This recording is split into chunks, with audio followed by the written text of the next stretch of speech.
Bienvenidos, bienvenidas a Diálogos en Confianza. Qué bueno que nos acompañan porque hoy tenemos un programa que les puede cambiar el cómo ven la vida. Sí. Hoy vamos a hablar de la Constitución, esa que firmaron hace 100 años y que ha tenido algunas modificaciones y, claro, interpretaciones, aunque la ley debería de ser a la letra, no a lo que a mí se me ocurre, ¿verdad? Y entonces, antes a uno en civismo le decían, pues por lo menos apréndete el 1, el 3, ya sabes, ¿no? El 27, y luego ya no servía de nada habérselos aprendido porque pues ya nos lo habían cambiado y cosa por el estilo.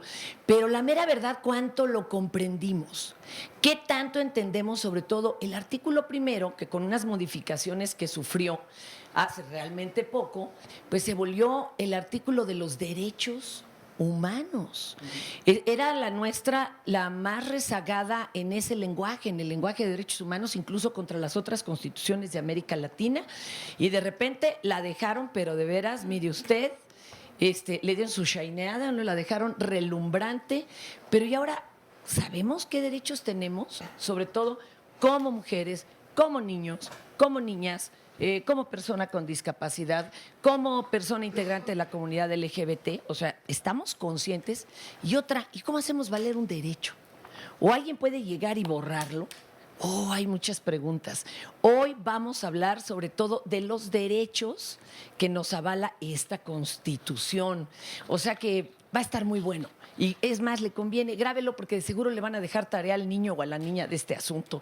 Mi querida Sandra, qué guapota, cuéntanos. Hoy me pusieron muy elegante. Muchas gracias a Gaby, que es quien me eligió este vestido. Tentacucho. Sí, estoy muy, muy contenta de estar de rojo porque además pues es un color que me pone alegre, y con este tema que nos invita a reflexionar todos, a sumarnos, a comprender. Bien decías, Fer, qué práctico esto de que si se los dejan en la escuela, y es que todos los días estamos teniendo que entender los derechos humanos, teniendo que defenderlos, y muchas veces los niños ya nos dicen, es que es mi derecho. Ándale, ya te contestan. Bueno, pero aquí estamos para atender las redes sociales. Si usted tiene algún comentario, alguna pregunta que hacernos, no duden en comunicarse a partir de este momento. Estamos a través de Facebook Live para que no se pierda el programa. Donde quiera que usted se encuentre, nos puede sintonizar por este medio. Ya nos están saludando. Aquí abajito dejan sus comentarios del Facebook. Mirza Kawich, Gabriela Rojo, Hikari Akira, Berta Castillo, Noemí de Santiago, Angélica Virgen, etcétera. Muchísimas gracias a todos. Recuerde también, estamos en la transmisión www.canal11.mx/diálogos, y sus comentarios los podemos recibir vía telefónica o todas las redes sociales listas para ustedes. Gracias, Sandra. Cuéntenos si sienten que alguna vez han pisoteado sus derechos o si alguna vez tuvo que hacerlos valer. Platíquenos todas esas historias. Oye, Gaby, mi productora, de una vez presentamos a nuestro panel con todo gusto, que además está hoy muy nutrido nuestro público aquí presente, como seguramente el que nos ve a través de sus receptores, ya sea pues, televisión o internet. Bueno, está con nosotros Diego Guerrero, asesor y director de enlace de la Comisión Nacional de los Derechos Humanos, CNDH. Diego, muchísimas gracias por estar por estos lares. No, al contrario, Fernando. Ahorita vamos a hacerles algunas preguntas. Armando Meneses Larios, coordinador de asesores de la abogada general de la UNAM y profesor de la Facultad de Derecho de la UNAM. Armando, gracias. Está con nosotros Jorge de la Peña. Él es de casa, ya te toca calendario, compañero. Jorge de la Peña Martínez, profesor adscrito a la División de Ciencias Socioeconómicas de la FES Acatlán, UNAM, y consultor en derechos humanos. Itzel, muchas gracias por estar aquí. Itzel Palestina, abogada del Centro de Derechos Humanos Seferino Ladrillero. Fíjense que normalmente las asociaciones de derechos humanos ponen nombres de algunos que cayeron en batalla, pero don Seferino sigue vivo, afortunadamente, este activista. Oigan, vamos a ver un material súper bonito. Se llama Niños Sapiens, para que vayamos entrando en cómo no solo tenemos que esperar que nos caigan del cielo, ¿verdad?, las herramientas o los medios para conocer y hacer valer nuestros derechos. También nosotros podemos labrar camino, vamos a verlo. Ahí están, muchachos. ¿Listos? A ver, Emi. Ok. Buenos días, niños Sapiens. Estamos más lejos. Ay, perdón. Niños Sapiens es un programa de radio infantil, es una revista infantil, lo que quiere decir que tiene varias secciones que tocan distintos temas, todos relacionados hacia los niños, hacia sus gustos y hacia sus preferencias.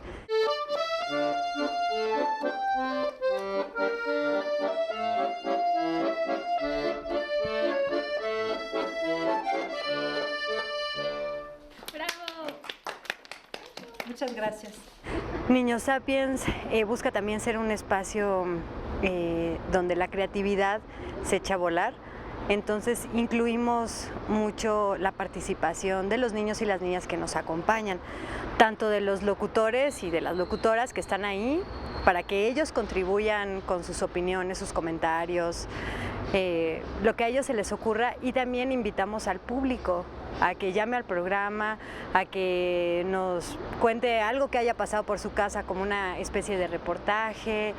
Entonces, Niños Sapiens fue creado pensando construir un lugar en la radio en donde los niños y las niñas fueran tomados en cuenta, en donde pudieran opinar, en donde se pudieran expresar y en donde pudieran además informarse tanto de noticias que tuvieran relación con ellos, ¿no? Incluso varias veces hemos hablado de las nuevas leyes que empieza a haber a favor de los niños, que esas los llevan los locutores más grandes, y además también de actividades culturales y de juego que tengan que ver con ellos.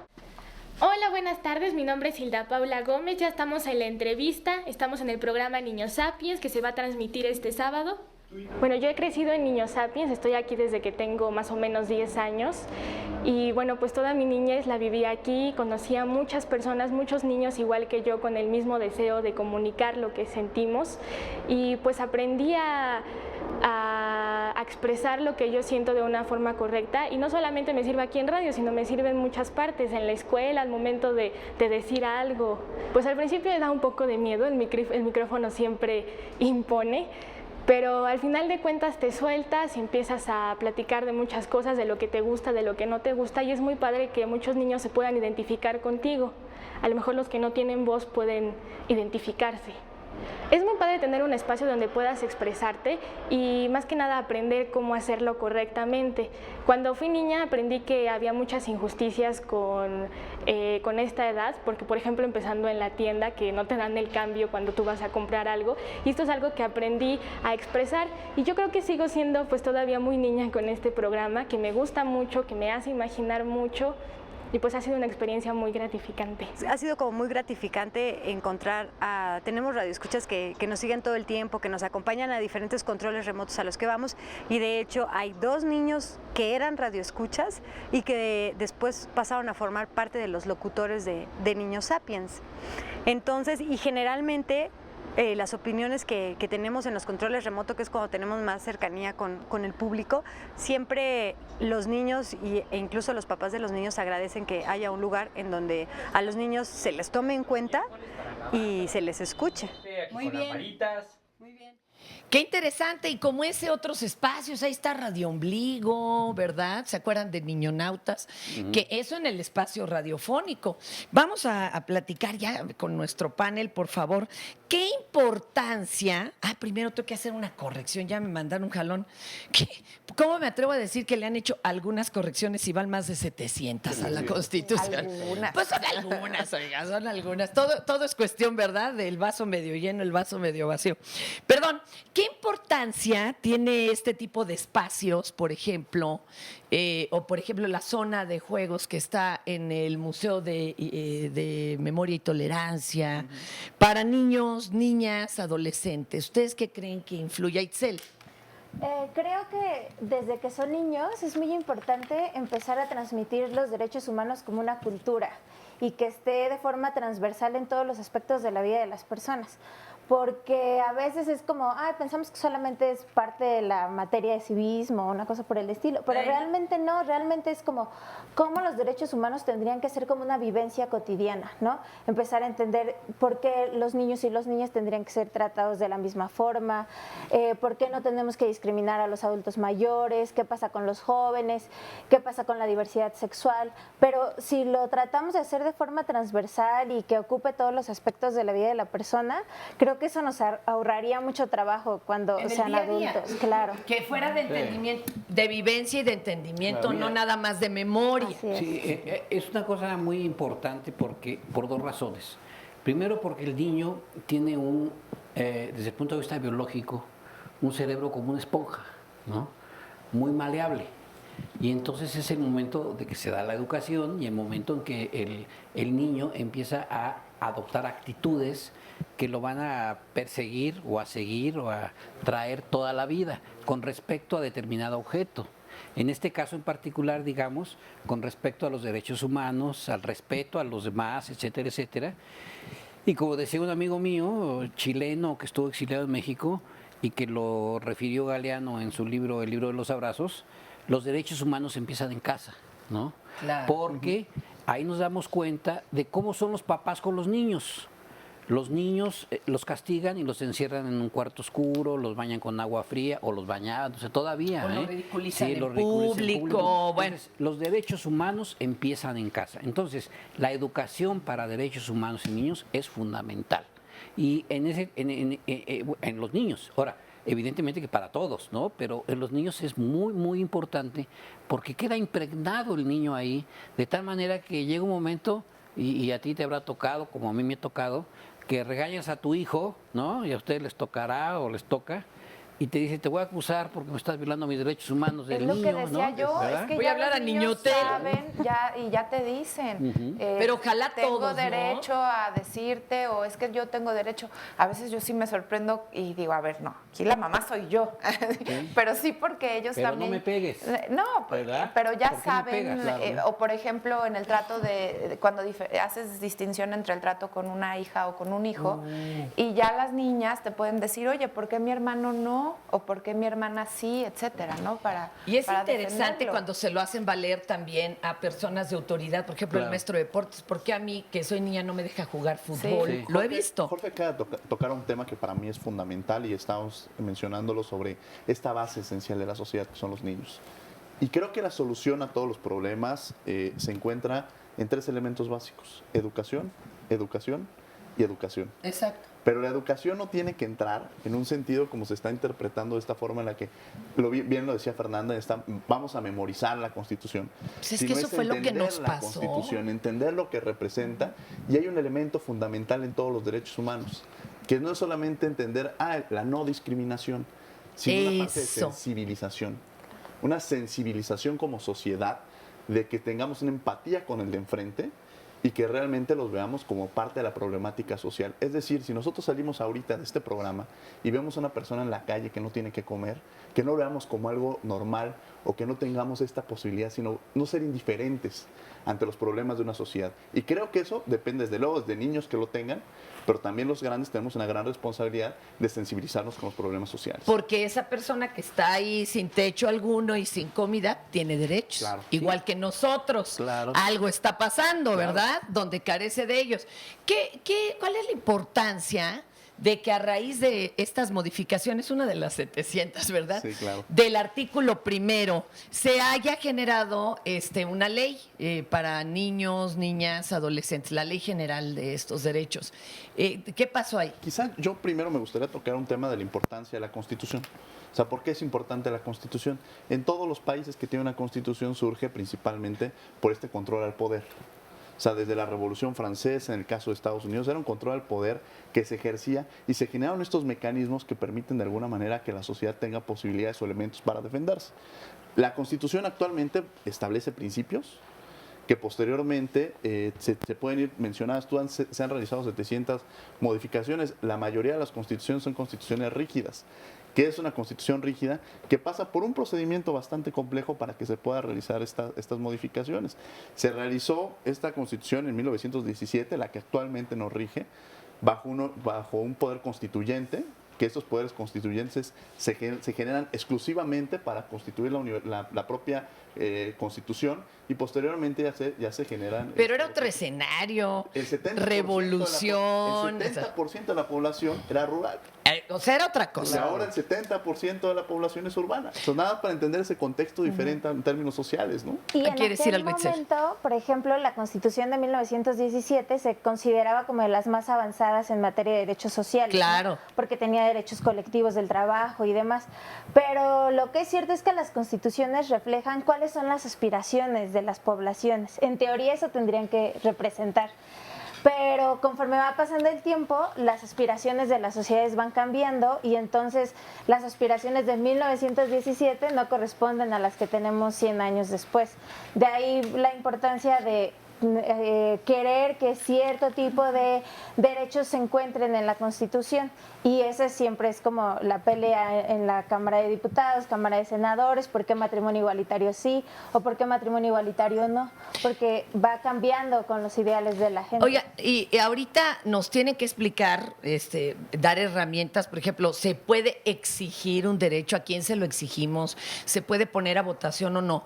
Pero, ¿cómo era antes de que hubiera estos derechos humanos? O sea, que es como en las películas de Robin Hood, alguien decía que lo encarcelen, que le corten la cabeza, y no había nada que alegar. O sea, ¿cómo era en la antigüedad? Yo quería tocar ese punto, que es un punto que tienen que trabajar los abogados. Yo no soy abogado, yo soy psiquiatra y psicólogo. Pero si nos ponemos a pensar de la primera constitución de este país, que si mal no recuerdo la hizo Morelos, ¿no?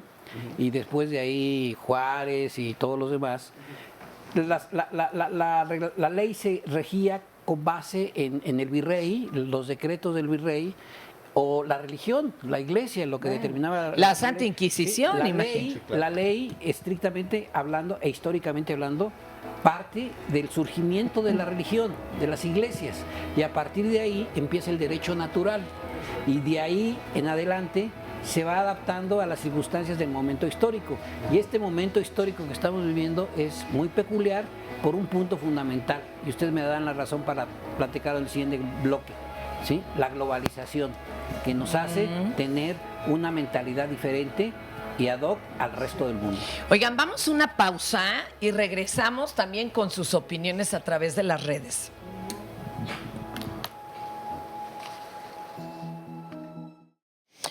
Yo creo que de los sectores que más vulnerados ven sus derechos son nuestros hermanos indígenas. Y ahora si le agregas niño o niña indígena, mujer indígena, pues peor tantito, ¿verdad? Pero vean también cómo se han organizado en este rubro y vamos a conocer, ¿perdón? Exacto, anciano indígena o anciana, bueno, ya ni te cuento. Vamos a ver a la comunidad del maíz. Pues este es un proyecto que se plantea a sí mismo como comunidad indígena triqui. Y bueno, la comunidad en sí no era comunidad, sino que vivíamos dispersos en esta ciudad, pero a necesidad de una vivienda digna, porque todos andábamos rentando, no había quien tuviera una vivienda propia. Entonces se conformó la organización Movimiento de Artesanos Indígenas Zapatistas, que es Maíz, que actualmente estamos asentados en este predio. Y bueno, en torno a esto se logra juntar las 40 familias y se logra este proyecto de 40 viviendas. Y pues somos originarios del estado de Oaxaca, de la zona Triqui. Bueno, hay una necesidad de rescate de la lengua materna, que ya el español los niños ya más o menos ya lo han logrado entender, entienden un poco más de español los que están viviendo en esta ciudad. Pero la otra situación es enseñarles la lengua materna, ya cuesta un poco de trabajo porque ya no lo entienden. Entonces, lo que estamos tratando de hacer es tener una maestra de la Universidad Pedagógica Nacional que están estudiando de la misma zona, entonces para que le den la lengua en sus mismos caracteres, sus mismos tonos, sus mismos características de la zona, para que no haya variación. Entonces esto es lo que estamos queriendo hacer aparte de eso, que se escriba y que se lea. Esa es lo que nos va a llevar a conservar la lengua durante muchísimos siglos después, ¿no? Entonces, eso es lo que estamos tratando de hacer, y por eso algunas compañeras que están estudiando en la Escuela Pedagógica Nacional vienen a dar su servicio social. Nos están echando la mano para ir desarrollando esta propuesta de proyecto, porque no es algo nuevo, sino que ya lo traemos mucho tiempo atrás, pero no se ha podido concretar porque falta financiamiento. El tener a un maestro aquí, pues yo creo que requiere un sueldo, se requiere, o sea, no es tan fácil, pues. Sí, los niños están yendo a la escuela, su horario normal de clases en primaria, para aprender la lengua española, o sea, castellana, como se llame, pero bueno, eso ya es una educación más formal que se está dando en las escuelas oficiales. Entonces, lo que estamos tratando de hacer aquí en la comunidad es su propia institución como comunidad para obtener ese conocimiento de la lengua, y estamos tratando también de generar algún libro rescatando todas las posibles de la lengua, de los más viejitos hasta los más nuevos, porque sí se ha perdido muchas cosas. Entonces, en esto tenemos que complementar y avanzar. Por eso llamamos a este Centro de Desarrollo Integral de la Comunidad Triqui. Entonces, ya en 2008 ya se inauguran las viviendas, ya estamos en otra posibilidad, estamos pagando estas viviendas al gobierno del Distrito Federal, y bueno, pues esto es algo de lo que hemos logrado como comunidades organizados en poder lograr luchar por estos espacios dignos. Qué hermoso ejemplo, pero cuando uno habla de derechos, yo creo que lo primero que viene a la mente es exigir, ¿verdad? Y pues como fue el caso de esta comunidad, pero ellos, además de exigir, sí se dieron a la tarea de organizarse para luchar por sus objetivos. Qué hermoso que tengan una maestra que está preparada como maestra, que es bicultural, vamos, que entiende qué nos pasa acá los ladinos, pero que sabe qué onda con esa comunidad. O sea, ella es propia de la comunidad. ¿Ustedes qué opinan de esto? Bueno, yo me atrevería a decir algo muy importante, que las comunidades, la Comisión Nacional de Derechos Humanos, el año pasado sacó una recomendación sobre el derecho a la consulta. ¿Y cuál es la importancia del derecho a la consulta? Ahorita tiene una relevancia importante, porque es el reconocimiento de toda actividad que se realiza en un territorio determinado a esas personas que están en el momento. No más llegar a imponer. No nada más llegar a imponer, sino reconocer y escuchar sus voces. Y ahorita escuchar algo muy bonito, que es el tema de la protección y garantía de su lengua. Eso es que es hermoso. Fundamental, ese patrimonio cultural inmaterial, pero que además ellos son, o sea, no es el Estado el que impone y dice, tienen que proteger, sino lo bonito es cuando ellos deciden, porque al final eso es lo más importante, que ellos deciden protegerlo y resguardarlo. Ellos además, son los protectores del mismo, ¿no? Imagínense que de pequeños a todos nosotros hubiéramos llegado a la escuela, hubiera una maestra que no hablara ni jota de español, ¿verdad? Y nos enseñara a escribir en inglés de golpe y porrazo. Bueno, ¿de qué estamos hablando? Y nos hablara del Thanksgiving y de todo. A mí no me dice nada de eso. Que es lo mismo que hacemos con las comunidades indígenas desde niños. Entonces, esto que solicitan ellos y que se hace realidad es muy valioso. Adelante. Hay algo muy importante que justo estábamos hablando en el corte, que es el reconocimiento de estos derechos humanos. Si bien la Constitución va a cumplir 100 años, es hasta la reforma de junio de 2011 en la que da un cambio de paradigma a esta Constitución. Y entonces ya no pone al centro a las instituciones o al propio Estado, sino al ser humano. Y este es un cambio radical. Y es por eso es importante la reforma constitucional de 2011, porque justo pone los derechos humanos como un eje central en la labor del Estado. Y el artículo primero, como bien mencionabas, se establecen no solo aquellos que ya están establecidos en el artículo 1 a 29, sino todos aquellos que están contenidos en tratados internacionales que tienen un punto de derechos humanos de los cuales el Estado mexicano es parte. A ver, ¿cómo es eso? Se reúnen varios países, dicen, ¿saben qué? Todos andamos cojeando del mismo pie, habría que enfocarnos en personas con discapacidad. Claro. Todos dicen, van a su país y acomodan las leyes para que entonces se tome en cuenta esto, ¿o cómo le hacen?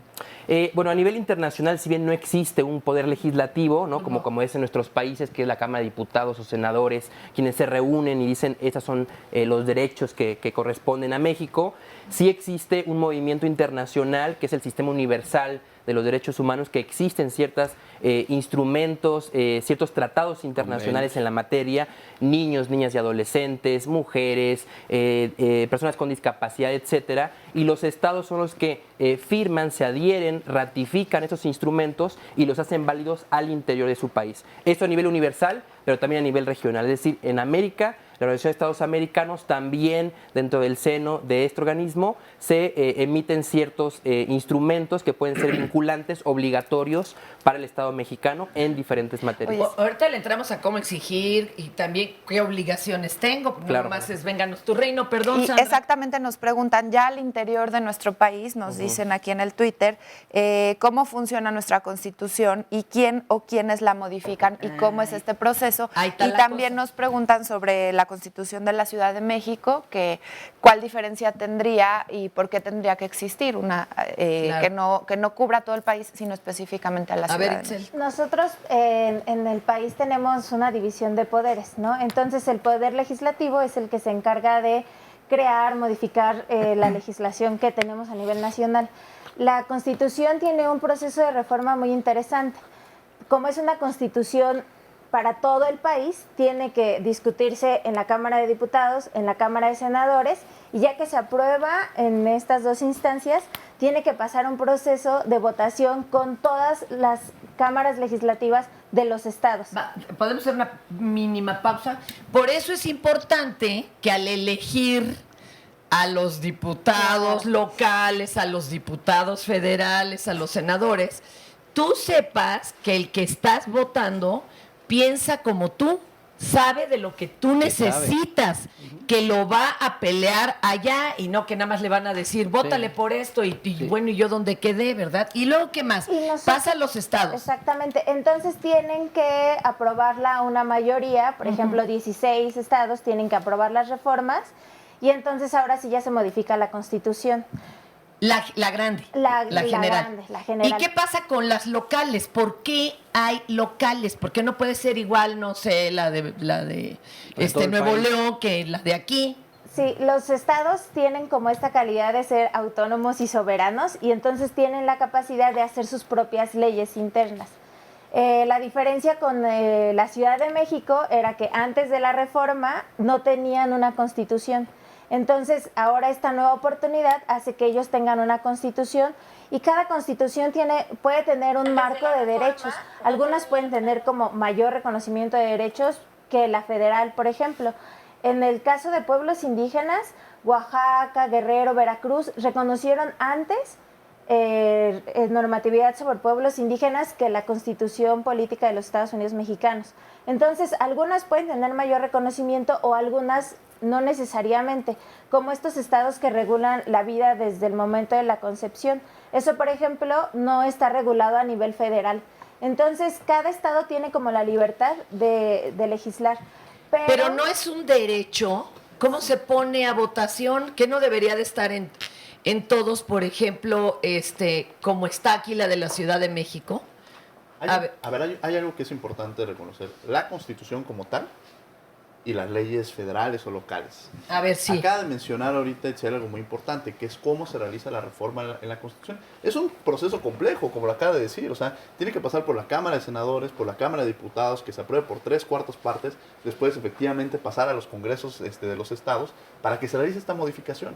Una ley federal, pensemos en una ley contra la trata de personas, pasaría exclusivamente por la Cámara de Diputados, por la Cámara de Senadores y después sería ratificado por el presidente. Estas leyes llevan un proceso mucho más sencillo de lo que representa la Constitución, por lo que mencionas, Fernanda, porque la Constitución es el margen sobre el cual se van a regir las demás leyes. Pero ¿a poco una constitución local puede decir algo en contra de la otra constitución? Por arriba está, y precisamente eso es muy importante, y de ahí viene la importancia de la reforma del 2011. En un inicio se establecía, y lo decía Armando, que es un punto importante. Antes se entendía que el Estado te otorgaba esos derechos. O sea, la Constitución te decía, se te otorgan esos derechos. ¿no? El Estado como país. El Estado, el país te otorgaba O sea, no esos un derechos. partido, un gobierno. No un Estado de la República, el Estado el como país país. te otorgaba esos derechos. No, Como una la dádiva, Constitu- como una dádiva. Y no, actualmente la Constitución lo que te dice es, te reconozco. O sea, no es que te los esté dando yo, te los estoy reconociendo porque son derechos que sí, tienen inherentes. por el simple hecho de ser humano, por la palabra humano. Entonces, Es inherente. Es inherente al individuo, a la persona. Y entonces, por ejemplo, ahora que hicieron la Constitución, que ya al final les ganaba el tiempo y todo de la Ciudad de México, ahí se pueden echar atrás derechos que ya se habían ganado, como nos dice Itzel. Por ejemplo, de que se unieran en matrimonio parejas del mismo sexo. ¿Eso se podía haber echado atrás o no porque ya era derecho ganado? Tiene que estar acorde a la propia Constitución. Y precisamente también mencionar algo muy importante, Armando. Esta reforma del 2011 nos establece el principio pro persona. ¿Qué es el principio pro persona? Es decir, lo que beneficie más a la persona. O sea, lo que beneficie más al individuo como tal en términos de cualquier ley o tratado internacional o la propia Constitución. Esto es un legado muy, muy importante porque de alguna manera lo que nos permite es entender que la Constitución y los tratados internacionales ratificados por México están a la par. Si hay en términos de derechos humanos, si hay un tratado internacional que ha ratificado México en el cual se reconozcan derechos humanos que a pesar no estén reconocidos en la propia Constitución, ¿Eso ahí qué pasa? tienen que estar o sea, se reconocen como tal, son la supremacía constitucional, son la supremacía. ¿Pero cómo de la los ley. reconoces? Ya están establecidos Ya en está el artículo establecido. primero. En O sea, el artículo primero nos dice, ya no tienes que hablar, por ejemplo, antes la Constitución, ¿cuál es la mayoría de edad? Y entonces cada Ese estado es otro ponía, lío. cada estado Sí. decía, la mayoría de edad para mí son los 16, los 18. Pues cada país los tiene 20. la propia. Claro, pero a raíz de la reforma del 2011, se estableció que de acuerdo a la Convención de los Niños, Niñas y Adolescentes, la edad para ser mayoría de edad son los 18 años. De tal suerte que ahorita todos aquellos, se establecía que ya no cada estado iba a establecer lo que consideraba como mayoría de edad, sino en su conjunto, el propio estado establecía que la mayoría de edad para todos, todas las constituciones de todos los estados de la República Mexicana iban a establecer los 18 años. Algo importantísimo es entender que cualquier constitución, cualquier ley que se lleve a cabo, tiene que estar acorde a la Constitución. Tiene que estar a la par de la Constitución. Y es lógico que esta del 17 se parezca tanto a la francesa y todo. O sea, ¿es bueno, es malo o nada más hicieron copy-paste? ¿Cómo estuvo eso? Bueno, en realidad la Constitución mexicana pues obviamente se basa tanto en la de Estados Unidos y en la francesa. Sin embargo, también lo hablábamos, los derechos humanos es una materia que es muy cambiante, es decir, que se va acoplando a los tiempos. Entonces, por eso hablar de taxativamente poner en la Constitución el derecho ganado tal, tal y tal, pues a lo mejor en 10 o 15 años esto ya cambió. Obsoleto. Es obsoleto. ¿Porque Entonces, ya se da por hecho? No, porque porque, ya ya pasó, cambió. ya Porque cambió. a lo mejor el derecho a la vida pensado a lo mejor hace 20 o 30 años era el que el Estado no te privara de la vida en un sentido negativo, es decir, que un agente del Estado no te prive de la vida. Y hoy hablamos, por ejemplo, en la Constitución de la Ciudad de México, que bien mencionaban, habla precisamente en sus artículos el derecho a una vida digna, es decir, también tiene que existir un acto positivo del Estado para generarte las condiciones necesarias para que vivas de manera digna. Pero ¿qué nos asegura que dentro de 10 años vuelva lo otro? ¿No? A que por lo menos el Estado no me mate. O, ¿sí me explico? ¿Qué nos asegura ese avance? Los derechos humanos tienen como ciertas características que son fundamentales. Una de ellas, por ejemplo, es la universalidad y la no discriminación, pero otra también es la progresividad y el no retroceso. Entonces nosotros no tendríamos que retroceder en los derechos que ya hemos ganado. Por ejemplo, en el 2006 se reconoció el derecho humano al agua. Hace 100 años no teníamos que hablar de derecho humano al agua porque era como un bien satisfactor que no teníamos que luchar por él. Pero conforme va pasando el tiempo, vamos a saber que hay una necesidad que se va volviendo como más difícil que la gente pueda obtener el satisfactor. Entonces, si ya ganamos el derecho humano al agua, no podemos permitir que en 2020 se quitara eso de la Constitución y entonces se pudiera privatizar el servicio del agua. Exacto. Entonces, tenemos que entender que los derechos humanos tienen que ir en este sentido. En lo que se ha ganado no podemos permitir que retroceda, porque los derechos humanos también sirven como un freno a la autoridad del Estado. Entonces, si ya habíamos dicho que no había pena de muerte o que no se podía aplicar tortura, penas crueles, inhumanas, degradantes, no podríamos permitir en el 2019 que se aplicara la pena de muerte. Bueno, como el señor Trump, ¿no? Así Que es. dijo Sí. que la tortura era buena en algunos Sí. casos. Ahora, aquí hay que... Tenemos que ir a una pausa sí. casi, perdón. Ahorita regresamos contigo. Nada más díganos, porque muchos van a preguntar si tengo derecho al agua porque me la cobran. Ahorita lo vamos a contestar. ¿Y a qué me obligan entonces los derechos humanos? ¿O nada más de veras es el maná? ¿Alguna, Sí, también nos hablan sobre la responsabilidad y la obligación que va también en la otra contraparte. Ahorita regresando les leo algunos comentarios.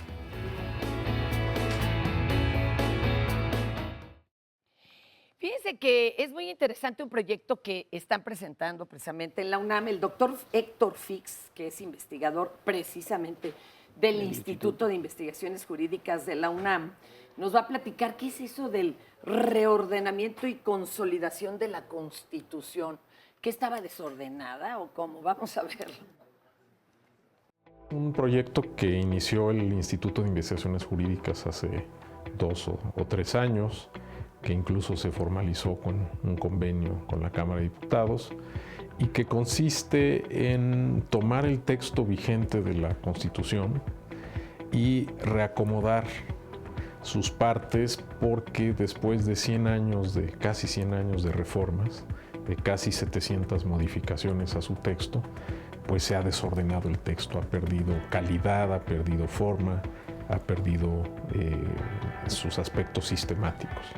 Entonces hicimos un ejercicio de acomodar de otra manera el texto. Realmente no son cambios muy grandes, pero sí tienen un impacto en la manera como se lee y cómo se tiene acceso al texto. Específicamente sobre el artículo primero no hicimos ningún cambio. El texto que está en el artículo primero proviene de la reforma de junio de 2011, entonces realmente es un texto reciente que no se ha modificado y en ese sentido pues no encontramos que tuviera particulares problemas de desorden que hubiera que reacomodar. Realmente el artículo primero lo que establece es el fundamento, podríamos decir, de toda la Constitución, porque lo que dice es que en nuestro país, que oficialmente se llama Estados Unidos Mexicanos, todas las personas gozan y tienen reconocidos los derechos que la Constitución contiene y también los que están en los tratados internacionales que México ha ratificado. Y después desarrolla en 2 o 3 párrafos más cuáles los principios que gobiernan el reconocimiento de derechos, ¿no? Uno es que pues hay principios, ¿no?, que tienen que ver con estos derechos, que son indivisibles, que son progresivos, ¿no?, que las personas tienen derecho al mejor trato, lo que se conoce como el principio pro persona, es decir, que siempre tienen que respetarse sus derechos en el máximo nivel posible. Y luego un principio que es muy importante, que todas las autoridades públicas tienen la obligación de respetar, defender, garantizar, proteger esos derechos, y que cuando son violados o infringidos, pues también el Estado tiene la obligación de investigar y de sancionar todas esas conductas. Es un artículo muy importante porque desde el principio define qué es lo central de la Constitución, que son los derechos. Hay que decir que las constituciones de otros países no siempre empiezan por los derechos. Muchas constituciones empiezan definiendo la forma de Estado y de gobierno, definen el territorio, la capital, la bandera, el himno, la lengua oficial. Eso pues en otras constituciones está puesto en primer lugar. Desde 1857 en México se decidió que lo central y lo principal era reconocer que los derechos son la base de todo lo demás que está en la Constitución. Qué interesante, ¿verdad? Todo esto a lo que de repente pues ni nos pasa por la mente que esté sucediendo en nuestro país, ¿verdad? Oigan, estoy aquí con el público para hablar de diferentes derechos que ahora ya se consideran, ¿no?, dentro de este primer artículo. Paulina, ¿de qué asociación vienes? Musas de Metal, Grupo de Mujeres Gay AC. Oye, y cuéntanos, ¿ustedes ya ven reflejados todos sus derechos en la Constitución o qué falta? Bueno, todos no, pero sí tenemos mucho garantizado con la no discriminación, el que se reconozcan las preferencias sexuales y se hable de género y sexo. Ahora en la Ciudad de México, pues esto se está modificando con la presentación de la nueva Constitución. Ya estamos hablando también de expresiones de género, de estados intersexuales, que se ha hablado mucho de la población LGBTI, pero a veces se ha quedado de lado a ciertos sectores, ¿no? Como la identidad de las personas intersexuales. Eso, bueno, es que eso es todo un asunto. No hay nada que discutir, pero sí requieren como una clase de anatomía y de todo este asunto los que están legislando, ¿no? Para entender estos estadios. Claro, un poco el acercamiento ha sido poder tener contacto con todas las personas que están haciendo las leyes y quienes las ejecutan también, para que sepan de qué están hablando. En el caso de la población LGBTI, pues es no solamente hablar del derecho al matrimonio igualitario, sino que ahora va a haber reconocimiento de las familias, que eso también es algo ganado y que ahora va a quedar mucho más claro. Pero también necesitamos salud en muchos terrenos, necesitamos educación en donde se hable para que la población sepa por qué no debe discriminar, por qué debe ser incluyente con las personas que se identifican como lesbianas, gays, bisexuales, trans o intersexuales. ¿Tú por qué crees que pese a que está en la ley, que es un derecho humano y demás, siguen sufriendo discriminación de algunos sectores, bueno, incluso de funcionarios? Bueno, porque el hecho de que esté escrito no significa que en automático las personas cambien o modifiquen sus ideas. Entonces, la parte educativa es algo muy importante. Se tiene que sensibilizar, explicar, y una parte es la ley, pero no debe sancionar todo el tiempo, sino que tiene que hablarle a las personas de que es mejor convivir en la diferencia que estar en esta parte de la discriminación, que es violencia, ¿no? Sí, y no solo crean que esa información o esa educación falta en este país, en muchos otros. No saben la cantidad de crímenes de odio que hay, por ejemplo, en Estados Unidos. Adelante, Diego, querías decir algo. No, estaba muy atento, pero bueno, más bien era referente a eso. Hace un momento estamos analizando el artículo primero constitucional, que es de lo que estamos hablando. ¿Cuáles fueron los puntos centrales que tuvo esta reforma? La primera es efectivamente reconocer la palabra de establecía los derechos humanos, sus garantías. Antes la Constitución decía garantías individuales. Así ¿y eso qué es? Las garantías, pensemos por ejemplo, un derecho humano es el derecho a la libertad de expresión. Ese es el derecho como tal. La garantía es el mecanismo que te permite proteger ese derecho, el que te garantiza ese derecho. Entonces pensemos que la garantía, por ejemplo, podría ser el juicio de amparo. O sea, es un procedimiento jurisdiccional que te garantiza y te protege ese derecho. Pero el derecho como tal vendría siendo la libertad de expresión. Entonces, hay que tener muy clara esta gran diferencia que tenemos entre derechos humanos, que son los que por el simple hecho de ser personas tenemos, derechos fundamentales, que es cuando estos derechos humanos se ven reflejados en un ordenamiento jurídico, que en este caso es cuando están en la Constitución, y garantías individuales, que son los mecanismos de protección para proteger estos derechos fundamentales. ¿Cuál sería en el caso de la discriminación, la garantía? O sea, ¿con qué hacemos valer la no discriminación?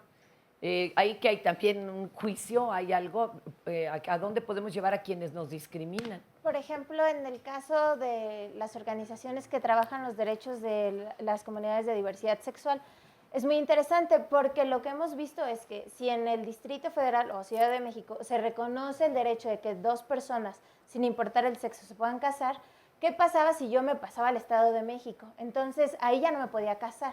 ¿Cómo hacemos valer este derecho? ¿O cómo lo hacíamos valer ante el IMSS, por ejemplo? Tuvo que haber una reforma, pero antes de la reforma lo que pasaba era, yo ya me casé, entonces tengo que precisamente ocupar un juicio de amparo para que la institución o para que el Estado reconozca ese derecho que yo lo hice valer en otro estado. Me tocó conocer a la pareja de chicas que hicieron valer ese derecho con un amparo y ya después, ¿no? Se abrió la puerta. Adelante. Sí, yo quiero hacer una observación que me parece muy importante. Estos cambios, particularmente el cambio, la reforma del artículo primero constitucional del 2011, es un cambio fundamental, trascendental, ¿sí?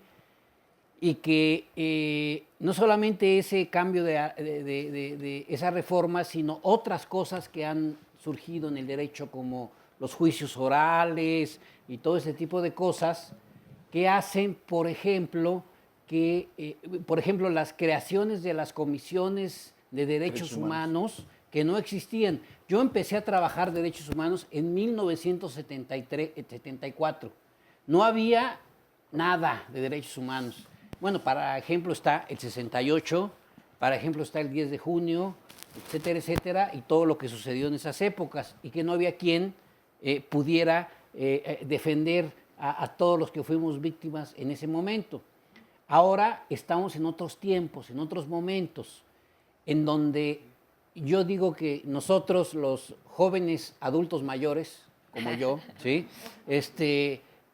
Vemos que este trabajo es para los jóvenes abogados, ¿sí?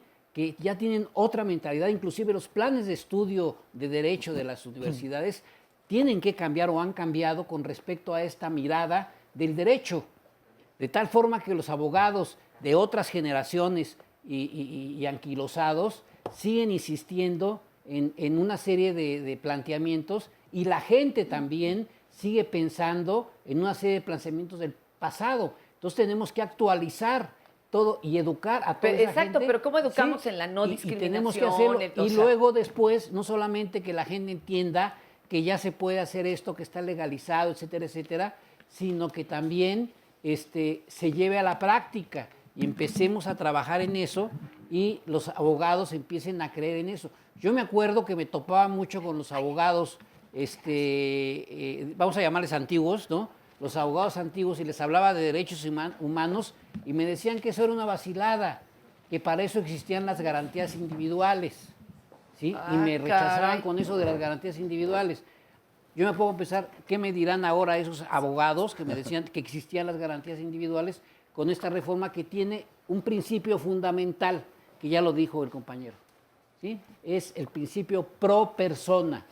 Tiene que ir en beneficio de la persona y no en perjuicio de la persona. Eso es lo que se llama pro persona. Sí, También en tú querías beneficio decir de la algo, ¿no? persona. Oye, tengo un ejemplo aquí en las A redes de esto de cómo se tiene que mirar a la persona. Miren, una mamá nos dice que por primera vez la figura de la persona en condición de gran dependencia es reconocida en la Constitución, ahora de la Ciudad de México. Dice, por su tipo de enfermedad, discapacidad múltiple, son personas que no se valen por sí mismas, y que también la figura del cuidador es reconocida, y dice que nos brinda por primera vez el derecho, ya que no queremos ser vistos los cuidadores como desde una visión asistencial.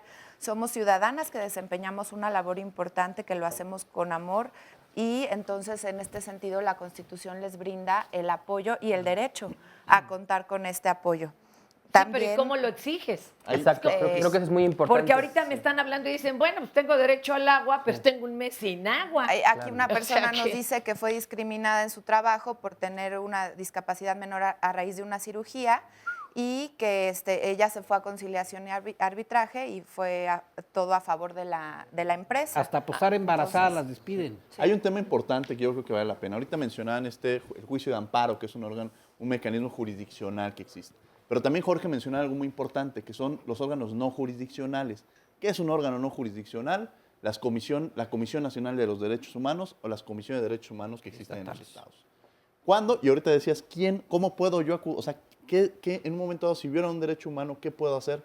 Se puede presentar una queja ante estos organismos cuando hay un tema de violación a migrantes, a preferencias sexuales, a discapacidad. O sea, cuando hay un tema de discriminación, se presenta esta queja para que quienes pueden violar derechos humanos. Eso es muy importante. A ver. Quienes pueden violar derechos humanos son exclusivamente las autoridades. Es decir, cuando un individuo afecta el derecho de otra persona, es un delito. Ok. Pero cuando una autoridad está transgrediendo mi derecho, es una violación a los derechos humanos. Ok. Entonces, ahí es cuando las comisiones, tanto las estatales como la nacional, emite una recomendación a la autoridad que haya violado este derecho para la reparación del daño. No puede emitir algo más que una recomendación, oiga, porque a veces como que no pelan las recomendaciones. Es que algo importante es que esa es una vía. El artículo primero establece quiénes están obligados a respetar esos derechos humanos. Cualquier autoridad en el ámbito de sus competencias está obligado a proteger, promover, respetar y garantizar esos derechos humanos. ¿Y cómo los puedes hacer? En vía interna, mediante mecanismos judiciales o aquellos que no son judiciales, los que bien acaban de mencionar, como la Comisión de Derechos Humanos o las comisiones estatales. ¿Y qué pasa si a nivel nacional no se respetan o no se cumplen esos derechos humanos? Tenemos también la vía internacional, es decir, tenemos un sistema regional, que es la Comisión Interamericana y la Corte Interamericana de Derechos Humanos, o el propio Sistema Universal de Protección de los Derechos Humanos, mediante comités o aquellos que se establezcan mediante un convenio que el Estado mexicano es parte. Ahora, ir a pedirlos uno solo es súper cansado, difícil, pero para eso hay organizaciones. Gaby, ¿de Hola. qué organización viene? Vengo de CONFE, que es una organización de personas con para personas con discapacidad intelectual, y pues estamos muy contentos de estar aquí porque justamente a nivel de CONFE, junto con otras organizaciones que formamos la COAMEX, estamos terminando junto con el Tribunal Electoral del Distrito Federal, avalados por la Suprema Corte, haciendo la versión accesible en lectura fácil para personas con discapacidad intelectual. Entonces, ¿Qué están haciendo? ¿El qué? Toda la adaptación del artículo desde el 1 hasta el 29 qué bonito. A un formato de lectura Para fácil. que todos ellos, al nivel que ellos puedan, lo entiendan y lo hagan suyo. Así es. Tienen derechos. Así es. Sí, efectivamente, lo que nosotros buscamos con eso es que ellos ejerzan su derecho a la información, a el sí poder conocer todo lo que pueden hacer para participar en la vida, para ser incluidos, para exigir finalmente sus derechos y ser reconocidos, como bien lo han dicho los panelistas, como personas. Qué hermoso. ¿Quiere agregar algo, señor? ¿Usted vive con alguna persona con discapacidad? Sí, yo tengo un hermano con discapacidad intelectual, se llama Pepe, y creo que algo que ha sido muy importante son este logro de ejercer los derechos por el cambio de paradigma. Ya no es como un servicio para una asistencia, es un derecho y entonces cambia todo el modelo social. No es una dádiva. No es una dádiva. Qué bonito. Y comentar que en próximos días, justamente en el marco de este centenario, se va a dar a conocer no solamente el formato en lectura fácil, sino las otras versiones que también están para que personas que tienen otras discapacidades puedan acceder a ello. Uno de los artículos que pedía el IFT para los derechos de las audiencias era muy interesante, bueno, es muy interesante, el de que siempre haya lenguaje de señas mexicanas, que haya el closed caption que le decían, ¿no? Y que al final haya un resumen, como tú nos decías, que sea muy fácil, muy básico, para que una persona con alguna discapacidad intelectual se entere, en pocas palabras, de qué trató el programa. Perdón, Sí, Jorge. yo quería mencionar y retomar un poquito lo que dijeron aquí en la mesa. En México hay diversas instancias y diversos niveles para que se ejerza justicia.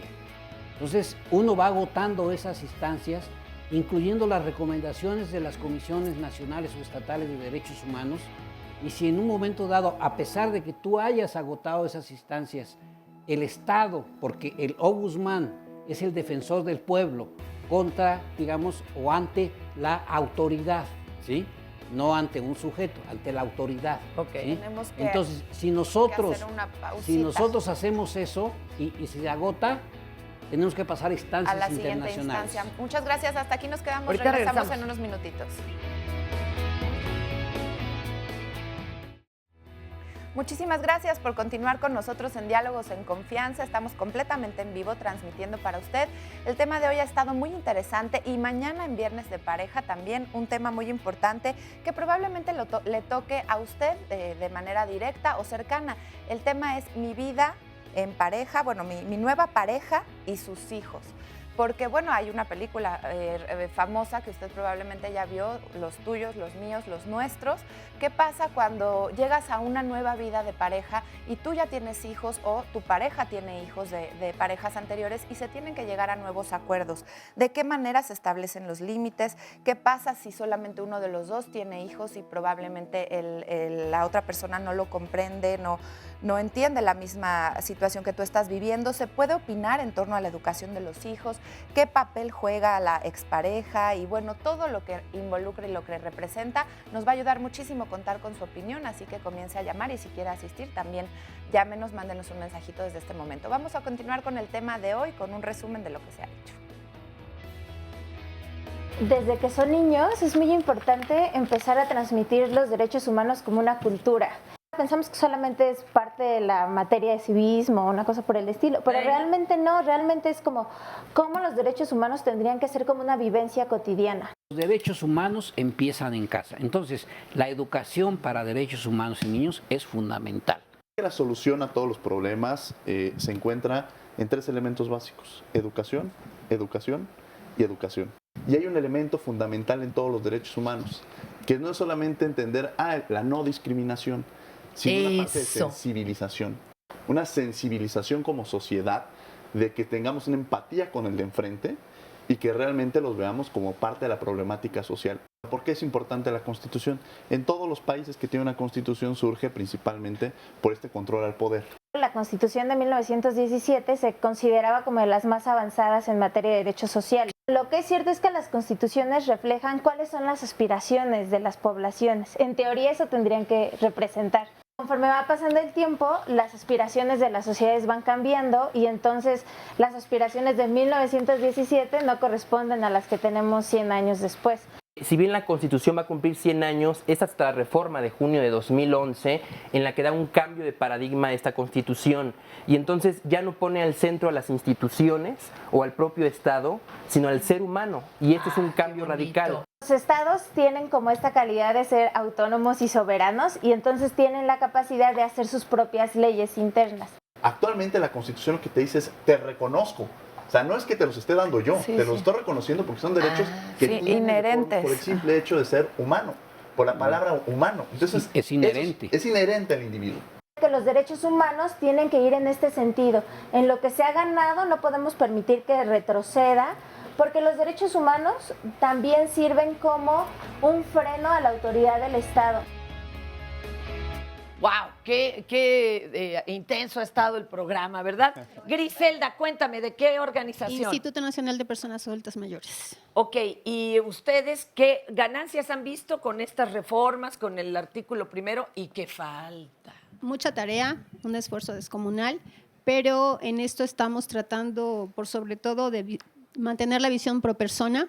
A ver, eso, por favor, en peras y manzanas. Algunos no estudiamos leyes. Bueno, queremos pasar de esa visión de un beneficiario de un servicio a que sea un sujeto de derecho. Y ese sujeto de derecho tiene también una capacidad de reformar y de proponer. Es decir, no son como el chinito milando, no estamos nada más de observadores. Así es. Podemos participar. Y ese podemos está en la fuerza del adulto mayor, de la persona mayor. También ellos. Ahora, la pena es, por ejemplo, que en la Constitución de la Ciudad de México pues entró un solo independiente y te diré independiente, entonces pues ahí es donde dice uno, ¿y a qué horas nos dejan jugar? Échenos la pelota, ¿no? Con la pelota en mano estamos haciendo una campaña y una labor de formación de recurso humano en el adulto mayor que lo convertimos en un voluntario y promotor de derechos humanos. Él se empodera en ese momento, siendo jubilado o no, siendo indígena o no, reconociendo sus derechos y empoderándolos. Tendrían derecho a poder seguir trabajando, ¿no? Están activos. Pero no, ya desde los 35 a una mujer ya no le dan chamba. No con esa visión rentable de generar dinero, sino de un derecho humano. Claro, para sí mismo. ¿Y qué pasa? ¿Qué podemos hacer si por tu edad no te dan un trabajo, aunque pruebes que puedas desempeñarlo? Nuestra misión es quitar ese edaísmo y asumir esa capacidad de generar proyectos. ¿A dónde va alguien que por la edad le nieguen un trabajo que sí puede estar desempeñando? Yo voy con ella. Tú vas. Bienvenido. Ok, mi amor. Pero, Itzel, ¿a dónde podemos ir o qué procedería? Hay diferentes instancias. Por ejemplo, si eso ocurriera en la Ciudad de México, existe un organismo que se llama COPRED. Si no ocurriera en la Ciudad de México, podemos ir al CONAPRED. El chiste es como ir ocupando cada una de las herramientas que el Estado ha ido creando. Y nosotros como sociedad civil, organizada o no, nuestro trabajo es ocupar esos mecanismos. Y ese es el trabajo precisamente de las organizaciones de la sociedad civil. Ir avanzando así poco a poquito, aunque parece que no vamos tan rápido, pero ir avanzando en cómo exigimos los derechos y cómo hacemos valer también esos recursos, porque hay dinero que va a esas instituciones y las personas somos los que tenemos que hacerlas valer. Entonces, a ver, pero ¿y si no es una institución, como ya nos estaba explicando acá el compañero, sino que una empresa es la que me dice, no, es que, mire, usted tenía que ser talla 3 y además tener menos de 35. Ahí no tendría que ser con derechos humanos, yo tendría que ir y levantar un acta, ¿no, licenciado? ¿O cómo? Porque me están discriminando, pero aparte no lo está haciendo una institución pública, lo está haciendo una empresa. Híjole, el tema de violación de derechos humanos de las empresas es un tema bastante complejo. A ver, pues sí, Se vuelve dígame, bastante ¿a complejo. quién voy? ¿En qué casos se ha interpretado que en un momento dado un particular, entre comillas, pudiera violar un derecho humano? Cuando está realizando la función que realizaría el Estado. Pensemos en una escuela privada. Una escuela no pública, sino privada, que brinda el servicio de educación. En sentido estricto, quien brinda, otorga el derecho a la educación es el Estado. Y le otorga la concesión a una escuela privada para que lo pueda desarrollar. Si se genera una violación de derechos humanos en una escuela privada, se entiende que está realizando una función como si fuera un órgano de gobierno. Entonces ahí es cuando se interpreta que también un particular puede violar derechos humanos. Y entonces tendrías que ir a Derechos Humanos, COPRED, CONAPRED y demás. Y a quien le haya otorgado, en un momento dado, esta responsabilidad de la empresa. La autoridad siempre, todos los Sería particulares. Secretaría de Educación Pública. Secretaría de Educación Pública. Pero y en el caso de contratación y de chamba, ¿cómo le haríamos? ¿También están incurriendo en algo que tendría que hacer el Estado? ¿O ahí sí directamente es una demanda? Pues, lo que pasa es que no está separada una de otra. O sea, el término, como lo mencionaba Armando, tenemos los mecanismos jurisdiccionales. Acudir con un juez, que se llegue a todo este procedimiento judicial. Y están, repito, estos no jurisdiccionales. Y mencionabas algo muy importante, Fernanda. Dices, bueno, ¿estas recomendaciones qué? O sea, yo puedo ir a la CNDH, puedo ir a la Comisión de Derechos Humanos del Estado de Aguascalientes y de pronto presento mi queja, la comisión dice que efectivamente violaron mis derechos y de pronto agarran y dicen, la autoridad de usted violó derechos. ¿Y qué pasa después? Es lo que te decidiría. Ahí es la importancia de esta reforma del 2011. Porque esta reforma del 2011 le dio mayores facultades a los ombudsman, tanto nacional como estatal. Ajá, ¿cómo ¿Qué de permite? Que si en un momento dado, cuando se manda la recomendación al gobernador o al director del IMSS o al secretario de Salud, él tiene que, ¿la acepta o no acepta la recomendación? Si no acepta la recomendación, si acepta la recomendación, tiene que cumplir la misma y se le establecen plazos de cómo se debe cumplir. Pero en caso de que no acepte esta recomendación, él tiene que justificar el por qué no está aceptándola. El ombudsman puede solicitar a la comisión permanente de que llame a este funcionario para que explique públicamente las razones por las que no está aceptando esta recomendación. O sea, de alguna manera, y empieza a evidenciar, porque hay algo muy importante, el tema de los derechos humanos. En una ocasión, hay dos premisas, me dicen, ¿qué caso tiene si es una recomendación, no? Si no hay esta obligatoriedad. Se sentía poco, claro. Entonces, claro, cuando empiezas a evidenciar como sociedad al funcionario, a la autoridad, cuando lo manda a llamar a la comisión permanente, cuando públicamente tiene que justificar algo que es injustificable, que es una violación de derechos humanos, es cuando también existen estas sanciones. No necesariamente tiene que ser una sanción jurídica, sino a veces hay sanciones mucho más amplias que pesan más, que es como la sanción social. Hay un punto importantísimo. ¿Cuál es el peso del ombudsman? La calidad moral que ocupe. O sea, la responsabilidad y que puede ejercer esta autonomía. Porque si bien es un órgano que cumple con este principio, que es la propia autonomía. Y hay otro elemento fundamental que también hay que resaltar. Cuando hablamos de derechos humanos, las organizaciones civiles son un factor fundamental. Decían, bueno, me están violando mis derechos humanos, ¿con quién acudo? Pueden acudir de forma individual a estos organismos de derechos humanos, pero también pueden acudir con una organización que los respalde y que los apoye. Y romper con este esquema, que cuando se habla de derechos humanos se dice que es un principio que muchos ocupan, es que defienden a los delincuentes. Ah, bueno, eso fue como toda una acción ahí de parte de ciertos políticos para desacreditar. Y la realidad es que lo que hacen los derechos humanos es proteger precisamente, o sea, independiente si tú cometiste un delito o lo que hayas hecho, la autoridad no tiene la facultad para transgredirte, para el tema de tortura, como lo mencionan. O sea, no existen los mecanismos. Así haya sido, decía una ocasión el doctor Luis de la Barrera en su último informe, cuando fue presidente de la Comisión Estatal, hasta la peor que consideramos de las bestias, que para la sociedad podría ser una bestia, tiene derecho a defenderse. Bueno, y hay que proteger el derecho, hay que ejercer el derecho. No, porque imagínese que es usted el que está en ese lugar, porque ya ve cuántas confusiones hay, ¿verdad? Claro. Y que además le aplicaran la tortura. Adelante. Sí, bueno, eso de que los defensores de derechos humanos defendemos a delincuentes es un absurdo, ¿no? Y este político que dijo que las ratas no tienen derechos humanos, pues evidentemente que no tienen ni la más mínima idea de lo que implican los derechos humanos.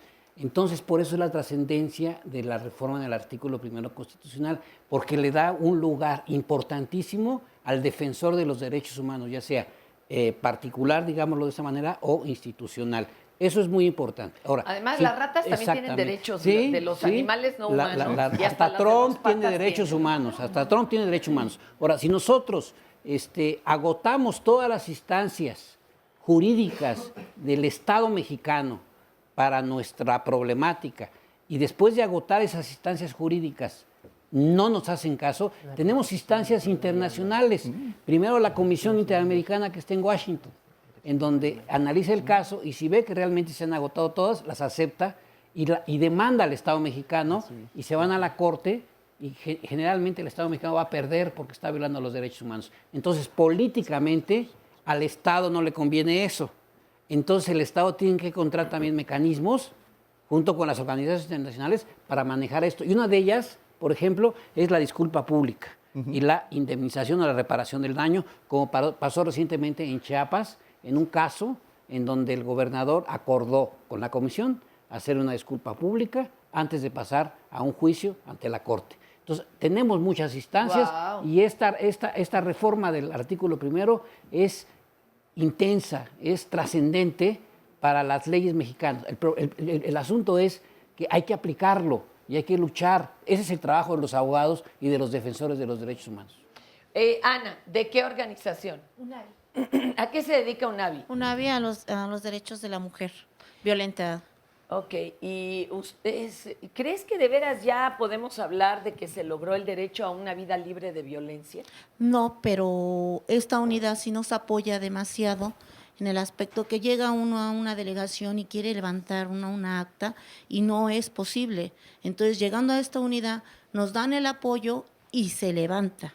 De veras que antes era llegar a una delegación y te podían decir, ¿cómo que su esposo la golpeó? Bueno, ¿y entonces para qué se casó? Bueno, ahora por lo menos hay gente entendida en el tema, ¿no? Ajá, y podías llegar mal, y si no eras casada no te hacían caso. Exacto. Entonces ahorita con la unidad sí se puede llegar uno a demandar, a tener derechos, tanto con los hijos también, porque no nos daban el respaldo antes. Claro. Y ahora ya es un acompañamiento el que se hace. Se hace un acompañamiento y nos apoyan. ¿Qué faltaría? ¿Que todas las mujeres se enteren que tienen este derecho? Ajá, difundir que esta unidad existe y que tenemos también derecho, seamos casadas o no seamos casadas. Hasta con el novio, cuidado, o el jefe, o todo. Uno tiene que vivir libre de violencia, pero y además ojalá haya muchas unidades más cercanas a todas las mujeres del país. Y que se nos oriente, en realidad, que tenemos derechos, no nada más nos pisoteen. Que se nos oriente. Por ejemplo, este Necesitamos tema que se va a hacer mañana, ¿sí? Ese tema es muy importante porque se puede prestar muchas veces a ese tipo de violencias. El de la pareja con que llega cada quien con su propia historia, con sus hijos y pues se presta. Oye, Miguel Ángel, ¿y tú de qué organización vienes? Bueno, de hecho, vengo de parte de varias organizaciones. La más importante para mí en este momento es la Red Mundial Incluyente, que es una ONG de la cual soy el representante para México. Y el objetivo de esta ONG es la vigilancia y el cumplimiento adecuado de los derechos de las personas con discapacidad contemplados en la propia Convención de las Naciones Unidas. ¿Y cómo están luchando para que todos sus derechos sean respetados y que puedan gozar de ellos? Porque, bueno, ahí están, pero acceder a ellos es lo que está complicado. Por ejemplo, al libre tránsito. Y el otro día hablábamos de que pues no hay forma de desplazarse, por ejemplo, para los que tienen alguna discapacidad motriz. Definitivamente. El primer punto es hacer del conocimiento de la gente de sus deberes y sus derechos. Nadie es posible que reclame un derecho si no está en conocimiento de él. Para empezar. Okay. Por un lado eso. Entonces están informando, educando a las personas con un especial énfasis para que en el caso de México el poder judicial y el poder ejecutivo estén bien enterados de estas leyes, de esta Constitución, de estos convenios internacionales que México ha firmado y sobre todo que los respeten. Y la tercera parte, que es algo bien complejo y bien común, que se puede tener un conocimiento de las leyes, pero no saben cómo aplicarlas. se puede tener un conocimiento de los presupuestos que hay para determinadas acciones, específicamente, por ejemplo, para el transporte. Sin embargo, las autoridades que tienen la obligación de implementarlo no saben cómo hacerlo. Ahorita regresamos y nos explique esto.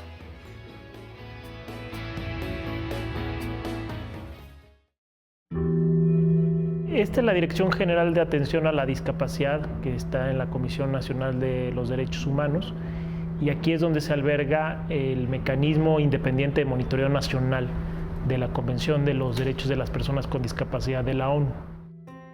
El objetivo del mecanismo independiente de monitoreo nacional tiene básicamente que velar por los derechos humanos de las personas con discapacidad que están escritos en la Convención.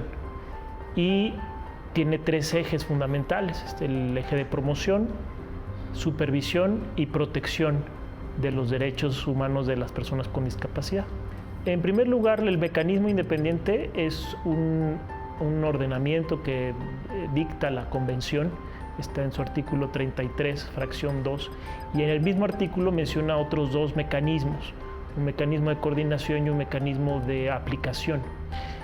En el caso del mecanismo de supervisión, de seguimiento y monitoreo, en el que estoy como director general, el objetivo de este es supervisar que se lleven a cabo correctamente los programas de aplicación de las personas con discapacidad en el país, y también ver la promoción de sus derechos, ¿no? Y proteger, ¿no? Si hay alguna queja de alguna persona con discapacidad, que pueda tener facilidades e información, acudir a este mecanismo y plantear su queja, ¿no? Por el momento han sido muy pocas las quejas que hemos recibido de personas con discapacidad. Sí esperamos que aumente el número de quejas, que sepan que aquí hay un mecanismo que va a recibirlos y que va a atender esa queja, va a escuchar sobre todo la queja o la inquietud para que se sientan protegidos, ¿no? El punto es que estamos dejando o transitando de este modelo que lleva no solamente 20 años, lleva siglos, que es el modelo asistencialista, médico asistencialista, un modelo que ve a la persona con una enfermedad o con un problema físico que se tiene que curar o se tiene que rehabilitar para curarse.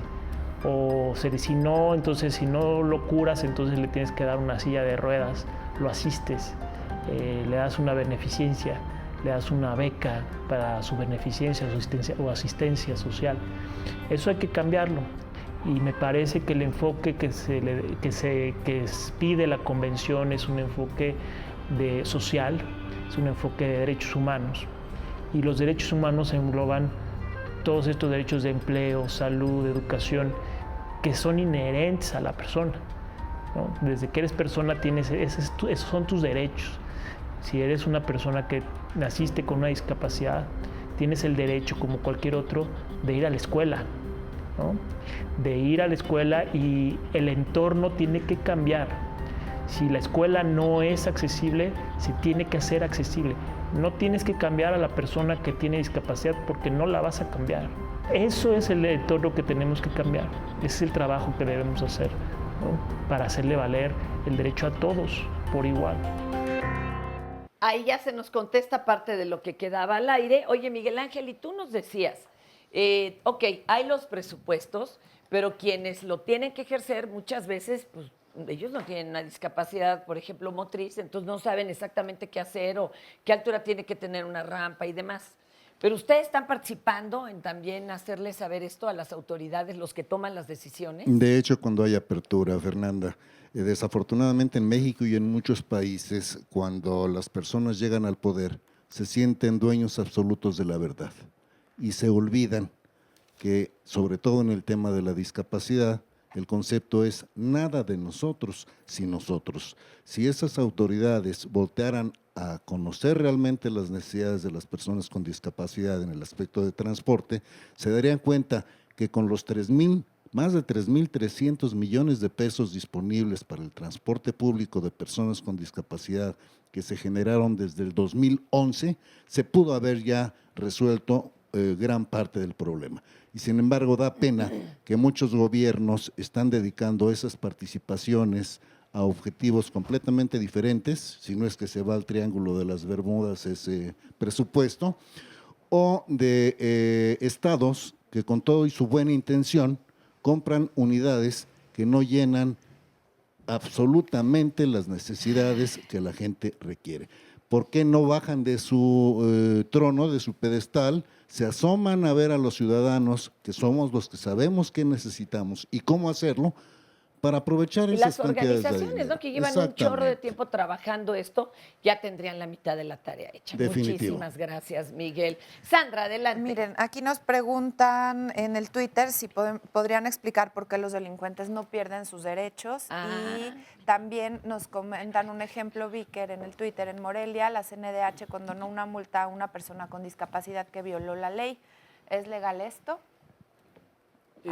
Yo quisiera, y lo dijimos al principio, los derechos humanos son para todos y todas. No se pierden en ningún momento. Y son inherentes al ser humano, son congénitos, genéticos, digo yo, ¿no? Así sea el peor delincuente, así sea lo peor de lo peor, tiene derechos humanos, tiene también obligaciones y tiene derechos. Hace poco al Chapo Guzmán le aplicaron el protocolo de Estambul, que es para determinar si había tortura o no había tortura. Y se lo aplicó un perito muy eminente del país y salió positivo a malos tratos crueles, inhumanos y tortura, ¿no? Entonces, pero como es un delincuente que ya se lo llevaron a Estados Unidos y que lo tienen así, no le hicieron caso.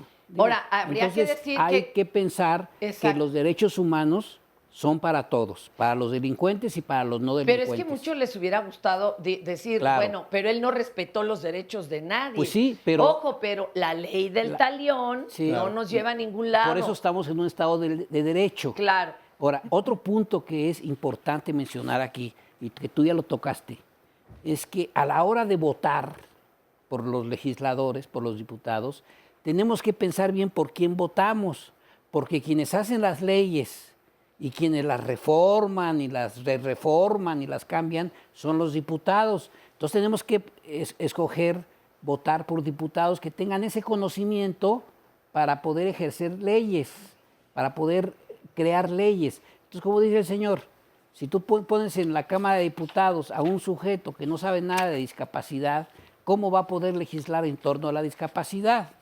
O si pones a un artista que sale en películas de cabareteras, ¿cómo va a poder, y que se queda dormida todo el tiempo en la Cámara de Diputados, cómo va a poder legislar con respecto a ese tipo de puntos? Entonces, es muy importante para los ciudadanos votar, en primer lugar, y votar por la gente que él considere puede representarla ante la Cámara y ejercer leyes, ¿sí? Y que tenga ese conocimiento, porque si no... Y hablando de las leyes, esta persona que violó la ley, del tema de que tenga o no tenga discapacidad, ¿qué sucede ahí? No es como que por eso puedas violar una ley. A ver, que nos siga Armando. No lo exime, obviamente. Si hay una violación a una norma o una falta administrativa, por supuesto que no le exime de esa situación. Y es más, al revés, no hay que ver a las personas con discapacidad como sujetos de dádiva o de caridad para decir, como tiene una discapacidad, le perdono o le condono. Por supuesto que no. Creo que es una mentalidad distinta a la que hay que tener en el asunto. Creo que un punto fundamental que se abordó, sobre todo por los asistentes, es el sentido de cómo vamos a hacer valer esos derechos. Ya esta reforma constitucional de junio de 2011 en la materia, ahí están muy bonitos, hay muchos tratados internacionales en la materia, pero ¿cómo los hacemos valer? Y justo uno de los mecanismos es que precisamente existan políticas públicas que nos hagan a los ciudadanos de pie, a las y los ciudadanos de pie, pues que se puedan respetar, garantizar, promover esos derechos humanos. Un ejemplo muy importante, pero hace falta que se lleve a cabo bien, es en la Constitución de la Ciudad de México, que se establece la existencia de un programa de derechos humanos, es decir, que exista justo un diagnóstico de cuál es la situación en todos los ámbitos, personas con discapacidad, sobre todo en grupos en situaciones de vulnerabilidad, como puede ser migrantes, mujeres, niñas, niños y adolescentes, adultos mayores, etcétera, y con ese diagnóstico poder hacer políticas públicas enfocadas a esos grupos, a esos sectores, y que sean una realidad esos derechos humanos. Hasta que los funcionarios no lo lleven a cabo, no lo lleven en la práctica, no vamos a ver en el día a día que se respeten esos derechos humanos. Esa me parece que es la gran deuda que tiene el Estado mexicano para con todas y todos sus ciudadanos. Y también la participación política de los ciudadanos para poder elegir por ejemplo, jueces y personas del Poder Judicial, en donde ya los ciudadanos de a pie, que no cobran sueldo, van a proponer ante las autoridades correspondientes una terna de personajes para el Poder Judicial de la Ciudad de México, por ejemplo. Quiero retomar un punto que mencionaban sobre esta posibilidad de una persona que ya fue privada de la libertad. Okay. O sea, en los sistemas penitenciarios, hay una, ya se le estableció una sanción, pero hay muchas veces violaciones de derechos humanos precisamente en los mismos. O sea, ustedes imaginen que tienen algún familiar que por X o Y circunstancia se encuentra en un reclusorio y que en este reclusorio ustedes lo van a ver cada semana y de pronto la siguiente semana lo encuentran golpeado o lo encuentran amenazado. O sea, estas personas ya la sanción ya la estableció el Estado de acuerdo a los instrumentos jurídicos. Ya fue privado de la libertad. Pero no tiene que ahora generarle una violación a sus propios derechos, y que eso es muy importante, ¿no? A veces es difícil ponernos en los zapatos de, quien tenga un familiar. Lo que da es mucha rabia. Sí, que lo golpeen, ¿no? Porque este asesinó o aquel violó a un niño. Claro que debe de ser desastroso perder, por ejemplo, un hijo, y tú quisieras, pero que lo despellejaran en la plaza pública. El problema es que si les hacemos lo mismo que ellos hicieron, nos convertimos en ellos. Nos convertimos en lo que perseguimos, y creo que eso no nos da más humanidad. Isidra, tú eres intérprete, ¿verdad? Y traductora de lenguas. Vengo de la coordinadora de traductores e intérpretes de la Ciudad de México, y de entrada yo reitero lo que estaban diciendo, que los derechos de los indiciados son violados de entrada, desde que entran donde los recluyen, ya están siendo violados por no hablar español, por no conocer sus derechos, porque las autoridades no saben nada de lenguas. Oiga, pero deberían de tener un intérprete. Sí, Yo recuerdo un caso en el que pasaron 4 días en el reclusorio Oriente 2 personas de una comunidad de Oaxaca por haber roto un envase de refresco, hasta que se resolvió el asunto trayendo a alguien de la mera comunidad, porque además no hablaba exactamente. Es que tiene que ser su variante para que le entienda. Pues si es el no es su asunto. variante, no le va a entender nada. Entonces, de entrada, están violentando sus derechos de los indiciados desde que entran. No saben si son o no culpables, porque ellos, como no hablan, pues ya les dicen, Juan Pérez, traías en tu utensilio tantos kilos de cannabis. ¿Y qué le dijo? ¿Quién sabe, no? Pues él se empieza a reír, no saben ni de qué le están hablando. Exacto, de ¿no? qué es acusado. Menos van a saber. Y vaya, hemos encontrado oficios que están firmados y que firmó Juan Pérez, pero si no sabe hablar español, ¿cómo va a leer eso? ¿Cómo va a leer eso? Entonces, Valdría, a ver, Armando. Así, de ese tamaño están los derechos, y sobre todo humanos, dicen humanos, pero somos humanos indígenas que no entendemos lo que mucha gente viene del pueblo y viene recientemente, no sabe hablar.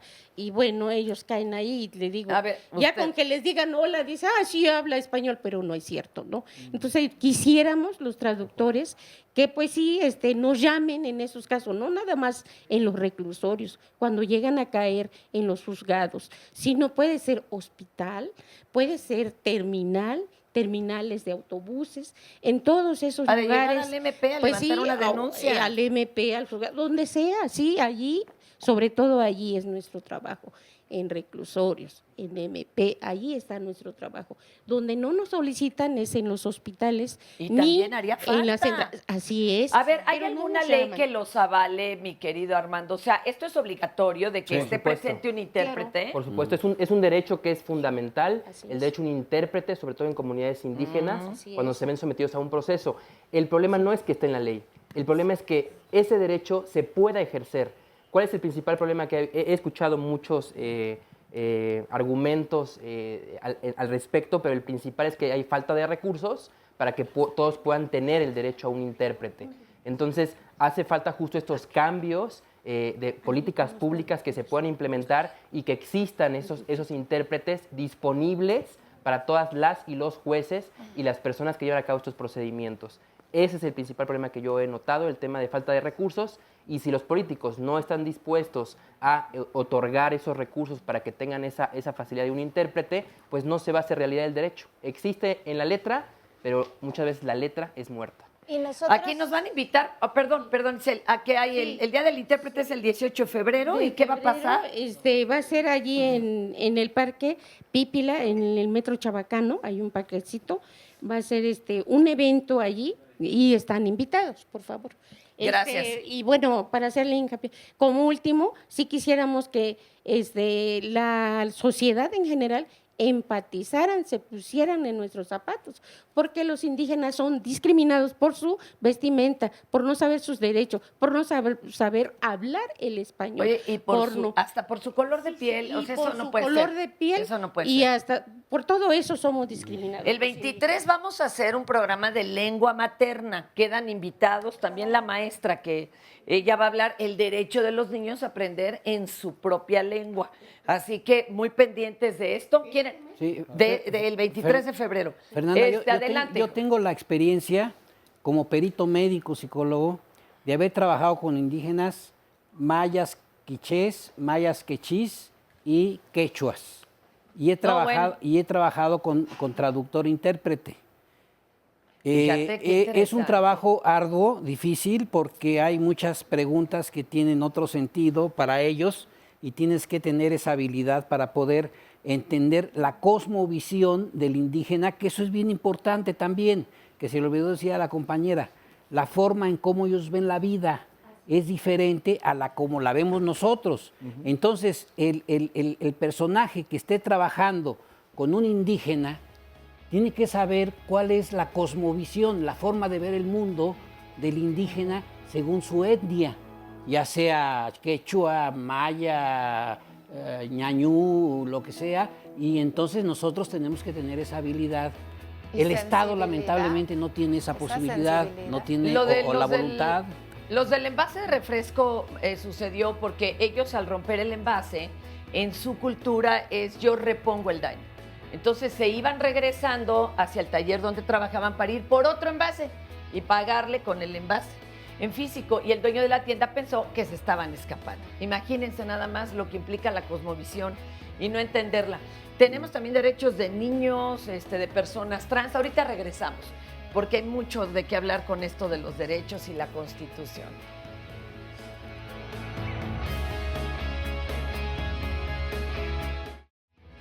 Ya estamos de regreso, gracias por continuar con nosotros, ya casi vamos a finalizar el tema del día de hoy, pero hay diálogos todos los días y el próximo jueves el tema es la viralidad y el poder de las redes sociales. Sin duda a nuestros hijos, por lo menos a mis hijos, les está tocando vivir una realidad virtual, una situación en términos de redes sociales y una infancia muy distinta a la que me tocó a mí, y pues es un hecho que las redes sociales tienen mucho poder, tienen impacto, y la pregunta es ¿qué implica este término? ¿Qué implica esta realidad?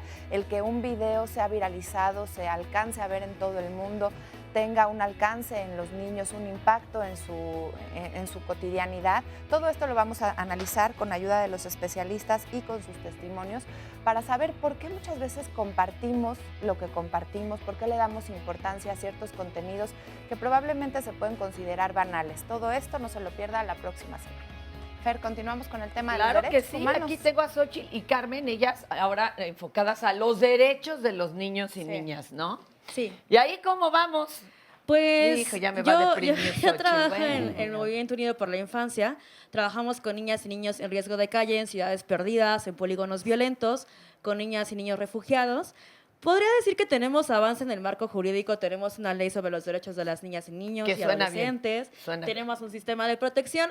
¿Qué es lo que sucede? No es ningún secreto que no tenemos todavía los mecanismos para operar esto, ¿no? Desde el tercer sector no hemos encontrado como esta vinculación con instituciones gubernamentales. ¿Cuál es el tercer sector para los que estamos Organizaciones de la sociedad civil. Exacto. Que trabajamos específicamente con la promoción y defensa de los derechos de las niñas. Ustedes los de a pie, ¿no? Ven cómo bajar ese recurso y esa ley y hacerla real. Sí. Por ejemplo, cuéntanos un caso para que lo veamos como con peras y manzanas Claro. y decir, caray, ¿cómo puede estar pasando? Nosotros trabajamos en la ciudad perdida de Tacubaya, donde tenemos a 90 niñas, niños y adolescentes que viven contextos violentos. No tenemos, digamos, como el apoyo de la propia delegación que tenga que ver con revisar que tengan vivienda digna, que sigan en esta venta y consumo de drogas ilegales, ¿no? Que sigan sin ser víctimas de algún delito. Y violencia, mucha violencia. Carmen, ¿tú también de la misma organización o de otra? No, nosotros venimos del Tentero SC, Vanessa Ángel, que es la directora operativa, y bueno, su servidora. Y ¿Ustedes a qué se han enfrentado? Nosotros nos dedicamos más a brindar herramientas a la niñez para que se informe. A través del fomento a la lectura, nosotros contagiamos el gusto a través de nuestra distribución de nuestro periódico infantil, El Tentero, que es de distribución gratuita, y a través de cuentos e historias nosotros les mostramos cuáles son sus derechos, porque muchas veces cuando trabajamos con niños o niñas les decimos, mira, en tu artículo tal viene tu derecho a y entonces la convención te dice que te tienes que proteger. No, y bueno, se queda de a 6. Y realmente algo que nos hemos enfrentado muchísimo es que lo que hacemos y trabajamos a favor de la niñez muchas veces lo hacemos desde la visión del adulto y no tomamos en cuenta la opinión que dice el niño o la niña. Y a través también, por ejemplo, tenemos un programa de radio que se transmite los domingos por el 760 AM a las 8 de la mañana. Ahí tenemos una sección donde abordamos los derechos de la niñez, pero directamente de un niño y una niña. Ellos nos decían, ¿por qué es importante la educación? Fíjate que es impresionante eso, porque luego dice, los invitaron a la cámara y los niños hablaron. Exactamente. Y la verdad Sí. es que dicen o repiten pues, lo que sus papás y mamás les cuchilaron ahí de base y dices, cuando en realidad su sentir puede ser muy diferente, ¿no? Exactamente, y la experiencia que tenemos a partir de brindarles esta información en cuentos e historias es que los niños se apropian sus propios derechos. Y ¿no? les Eso han es algo comentado mucho, que muy han importante. vivido violencia, que viven Exactamente. una depresión. ¿Qué es lo que han notado en ellos? Fíjate que ahorita estamos trabajando con varias escuelas el tema de acoso escolar, pero nosotros no tenemos esta visión de el niño malo y el niño bueno, simplemente son niños que día a día viven cualquier tipo de violencia, desde estructural como cultural, ¿no? Que muchas veces podemos estar en las escuelas diciendo, no, es que no hagas esto porque vas a ser un niño malo y estás haciendo el mal, pero ¿qué está pasando con ese niño que está ejerciendo la violencia? ¿Qué está pasando en su casa? ¿Qué está pasando en las calles? Y a través de cuentos e historias es lo que hemos logrado, que la lectura empatiza, la lectura te hace verte en el otro como a ti mismo, y eso ha sido una experiencia muy grande que tenemos en el Tentero SC. Qué hermosísima labor, chicas. Es que de veras, aplausos a todos los que hoy están aquí reunidos con esta chambototota que alguien la tiene que hacer. Adelante, porque lo que yo quiero voy hacerles allá unas arriba. preguntas a ustedes y al panel. ¿Qué experiencia tienen con el Poder Judicial, particularmente con los jueces, en materia de respeto de derechos humanos a los niños?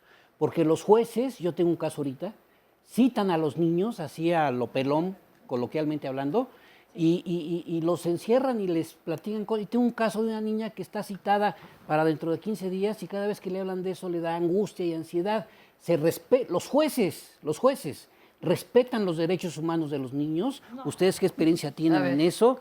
Con el nuevo sistema de justicia que se estaba como intentando trabajar la mediación, por ejemplo, en el caso de los delitos que se cometen contra niñas y niños en específico, nosotros trabajamos esta parte de prepararlos para las declaraciones que ya es algo que se tiene que hacer. A ver, aquí el PAN y los abogados, porque a mí me preocupa que un juez No sé cite a un niño, ¿sí? A fuerzas, Claro. y lo interrogue ahí. Tu mamá te pega, tu papá te pega o lo No, que y ahí sea. está además el conflicto de lealtades, porque aunque te pegue, es tu mamá o tu papá, ¿y cómo lo voy a echar Que de pasa cabeza? mucho en abuso ¿no? sexual infantil, ¿no? La mayoría de los medios sabe que tiene que O decir. sea, ahí debe de haber, hay los respetos de Sí. los derechos de los niños. ¿Qué experiencia tienen ustedes? Justamente en esta parte de cómo hacemos uso de las instancias del Poder Judicial, se vuelve muy importante tener en cuenta la dignidad de las personas.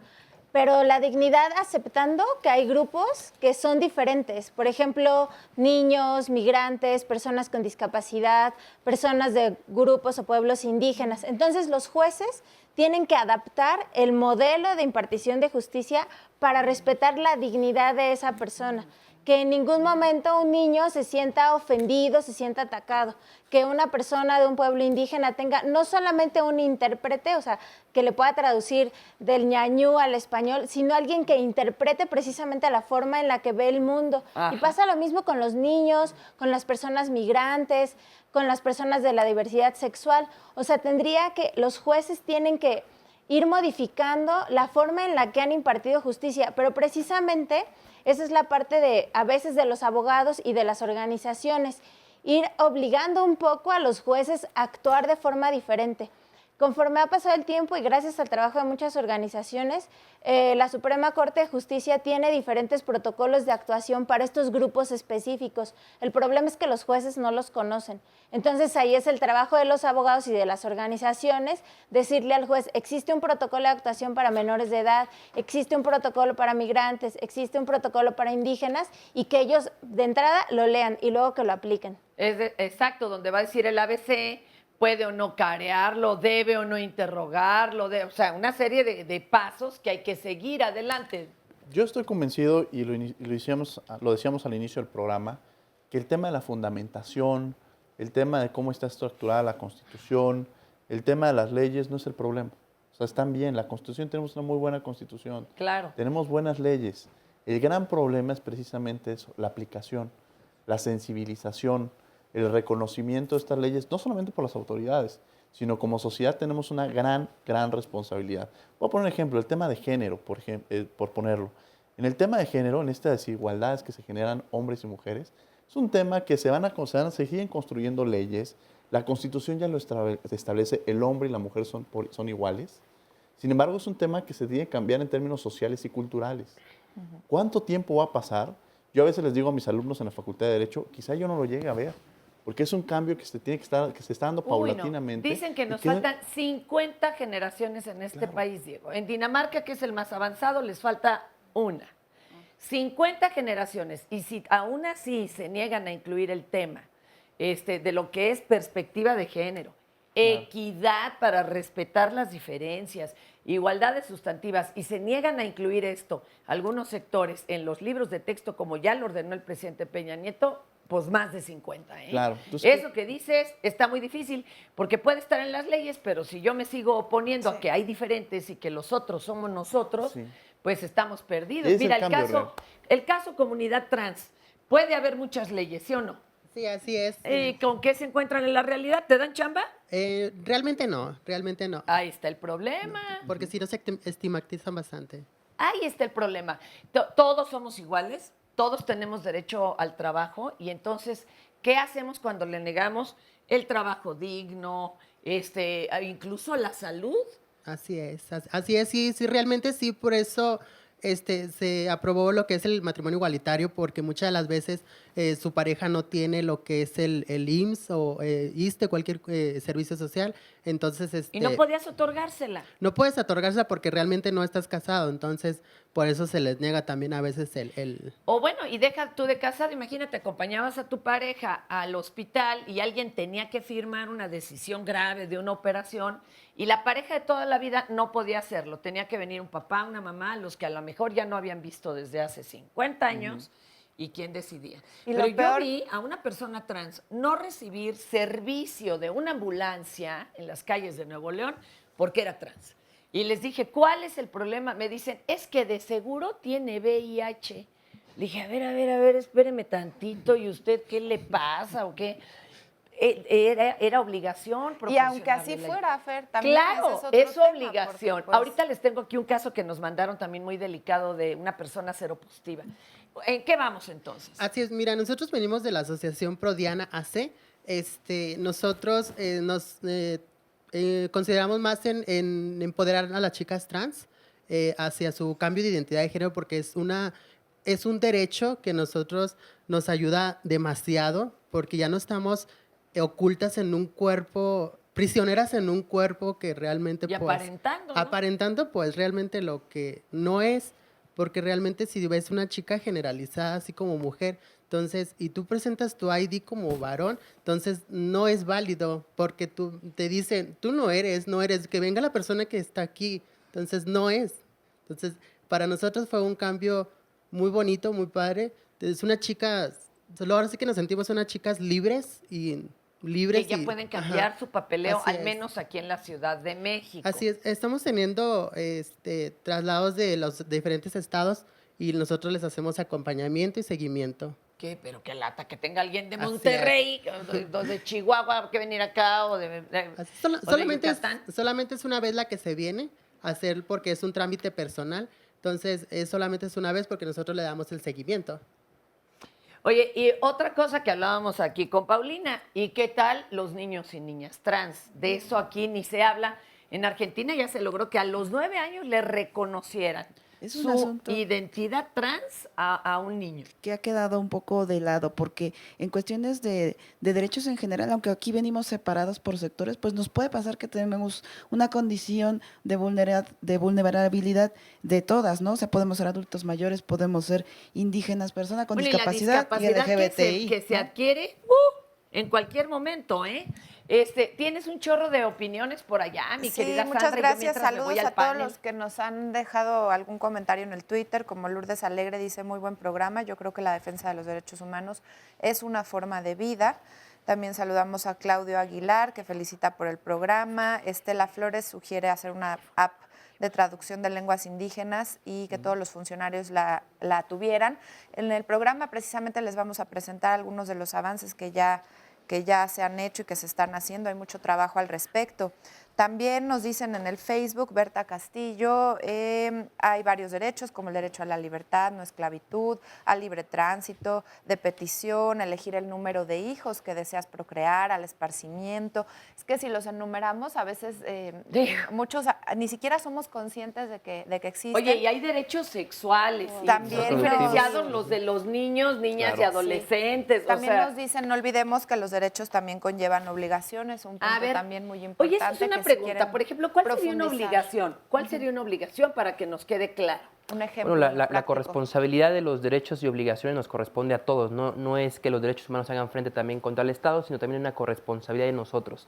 Si yo no respeto la libertad de pensamiento, que por ejemplo aquí, o libertad de expresión que tienen las y los compañeros en este foro, pues entonces ¿por qué voy a exigir un derecho que yo mismo no estoy respetando aquí? Entonces es mi obligación también respetar hay una corresponsabilidad. Y si no, ¿a qué me hago acreedor? Perdón. Bueno, si hay una vulneración, pues como bien había dicho Diego al principio, pues puede ser la comisión inclusive de un delito, de una falta administrativa, ¿no? Por ejemplo, yo ocupo mi coche, voy a una tienda de autoservicio y la pongo, se me hace muy fácil, en un lugar de personas con discapacidad. Oye, ¿no? esto es bien común. Y entonces digo, bueno, pues qué, no me tardo, tengo prisa. Entonces estoy etcétera. cometiendo un delito ahí. Una falta administrativa por utilizar un cajón que no corresponde, que nada más corresponde a Mira, personas algo con tan discapacidad. sencillo en la práctica como